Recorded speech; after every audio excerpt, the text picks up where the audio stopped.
రేవంత్ రెడ్డి ఒక రక్షణ మీరు చూడండి, ఏ ఒక్క అవినీతి ఆరోపణలు అనుకు ఇంతవరకు చర్యలు తీసుకున్న. ఇప్పుడు దీని ద్వారా తెలంగాణ రాష్ట్ర ప్రజలకు అర్థమవుతున్నది. అందుకే వాతావరణం అందరికీ ఇచ్చాం అవకాశం. సార్ బీజేపీకి ఇద్దాం అని అధికారం అనుకుంటున్నారో దాని బీఆర్ఎస్ కాంగ్రెస్ బొమ్మ బొరుసు లాంటి వాళ్ళు లోపాయకార ఒప్పందం ఇద్దరి మధ్య అంటే మీ మీద ఏం విచారణ పేరుతో కాలయాపన చేస్తున్న తప్ప లేవని చెప్పి మేము క్లియర్గా ఉన్నాం. మా స్టాండ్ అంతా నరేంద్ర మా పని మాది కానీ మా స్టాండ్ నరేంద్ర మోదీ. వాళ్ళ కాళేశ్వరం ఇది ఒక పెద్ద కాళేశ్వరం అనేది అవినీతి కేసీఆర్ కుటుంబానికి ఏటీఎం గా మారిందనేది జగమెరిగిన సత్యం. 11 సంవత్సరాలు ఒక దేశాన్ని నీతి నిజాయితీతో ఒక మహానుభావుడు నరేంద్ర మోడీ గారు ఏం ఆధారం లేనిదే ఏం తెలియందే తెలంగాణకు వచ్చి కాళేశ్వరాన్ని ఏటీఎం అని చెప్పగలుగుతారా? కేసీఆర్ కుటుంబానికి నరేంద్ర మోడీ గారు చెప్పారు, అమిత్ షా గారు చెప్పారు, మా జాతీయ అధ్యక్షులు జేపీ నడ్డా రాష్ట్ర. కాబట్టి ఇది కేసీఆర్ కుటుంబానికి వాళ్ళ మా స్టాండ్ ఒకటే ఊసరి లెక్క రంగులు మార్చే పార్టీ స్టాండ్ మా స్టాండ్. ఇప్పుడు నేను మొదలంగా రాష్ట్ర నా ఫోన్ టాపిక్ సంబంధించి నాకు అంటే అప్పుడు రాష్ట్ర అధ్యక్షుడు ఉన్నప్పుడు ఇప్పుడు మినిస్టర్ దగ్గర స్టాండ్ మారుతుందా? పార్టీ నేను మినిస్టర్ రాష్ట్ర అధ్యక్షులు లేకుండా సామాన్య కార్యకర్తలు కూడా పార్టీ కమిట్మెంట్ తో పనిచేసే కార్యకర్తల నాయకుల స్టాండ్ మారది.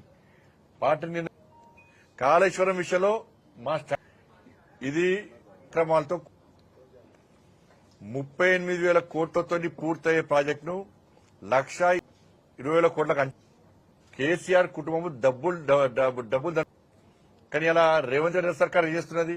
అరే ఇక కాళేశ్వరం ప్రాజెక్టులో పనిచేసే అధికారులు 100 కోట్లు సంపాదించుకున్నారు.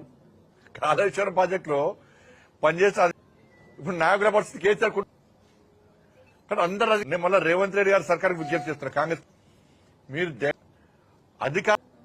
ఒక ఇద్దరు ముందు అధికారం చర్యలు తీసుకుంటాం, అధికారులందరికీ మెమోలు ఇస్తాం, అధికారులందరినీ బదిలీ చేస్తామని కాదు. మీరు రాజకీయ నాయకులను అప్పుడు అధికార నాయకులను ఏం చేస్తారో చెప్పండి. ఫస్ట్ మీరు స్టాండ్ చెప్పండి. రాజకీయ నాయకులు మీరు స్టాండ్ చెప్పండి. అంటే రాజకీయ నాయకులు అధికార పార్టీ నాయకులు ఎంత మేము మాత్రం కేవలం అధికారం మీద నీళ్లు లేకపోవడం వల్ల నీటి లభ్యత లేకపోవడం వల్లనే మేము ఈ డిజైన్ కాబట్టి 1,20,000 అంచనాలు వేస్తాం. ఇప్పుడు నా దగ్గర సిడబ్ల్యూసీ రిపోర్ట్ ఇస్తున్నా. ఈ సిడబ్ల్యూసీ రిపోర్ట్ లో ఈ సిడబ్ల్యూసీ 2000 ఒక శాస్త్రీయంగా ఏది సిడబ్ల్యూసీ 1986 నుంచి 2030 సంవత్సరాల నికర జలాలు ఎంత ఉంటాయో దాని ప్రకారం తుమ్మిడిహట్టి దగ్గర 165 టీఎంసీల నీటి లభ్యత ఉంటుందని చెప్పి అంచనా వేసింది. ఈ రిపోర్ట్ సిడబ్ల్యూసీ రిపోర్ట్ ఏమో కేసు ఏమో నీటి లభ్యత లేదు కాబట్టి మేము అంచనా దాన్ని మార్చామని చెప్పి అంటున్నాం. మరి ఈ రిపోర్ట్ ఉంది.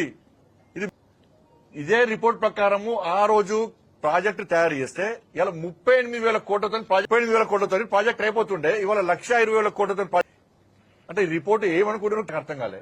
ఈ రిపోర్ట్ దొరకదు ఎవరికి. మేము ఏం చెప్పినా నమ్ముతారు అనుకున్నారు కావచ్చు. ఈ రిపోర్ట్ దాంతో క్వాలిటీ లేకుండా కట్టింది వాస్తవం. ఇంకా వీళ్ళు దీనికి ఏం చేసేది తెలుసా? దీనికి ఇంకా వీళ్ళు పోలవరం దీనికి జాతీయ హోదా ఇవ్వాలి అన్నారు. జాతీయ హోదా ఇయ్యరాదు, ఇచ్చే అవకాశం లేకుండే. నిజంగా గిట్లా జాతీయ హోదా ఇస్తే ఇలా బీజేపీ ప్రభుత్వ పరిస్థితి ఏం చేయాలా? దేశం అరే కేంద్ర ప్రభుత్వం జాతీయ హోదా ఇచ్చిన ప్రాజెక్టు మొదల మళ్ళీ కేంద్ర ప్రభుత్వం కూడా జాతీయ హోదా ఇస్తే ఇలా పరిస్థితి ఏంది? సిగ్గు లేకుండా మళ్ళీ ఇంకా అడుగుతున్నారు జాతీయ హోదా ఇవ్వాలి, మళ్ళీ కూలి హోదా ఇవ్వాలని మళ్ళీ అడుగుతున్నారు. ఇంకా అలా కూలి ఇలా ఇయ్యరాదు, ఇచ్చే అవకాశం లేకుండా ఇస్తే Telangana NDSA national dam safety authority report ఇచ్చింది.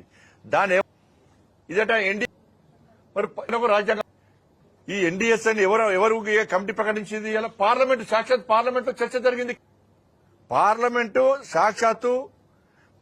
అనౌన్స్ దీనిలో మరి బీఆర్ రోజు ఇది అర్ధరాత్రి తాగి కూర్చున్నటువంటి కమిటీ కాదు. ఇది రాజ్యాంగబద్ధ సంస్థ. వాళ్ళు ఇచ్చిన అంటే ఇక కేసీఆర్ తుపాకి రాము టోపీ పెట్టి చేత కట్టబెట్టి ఇగో ఇదే ప్రాజెక్ట్ ఇండిఎస్ఏలా ఎంతమంది వాళ్ళొచ్చి ప్రాజెక్టు క్వాలిటీ లేకుండా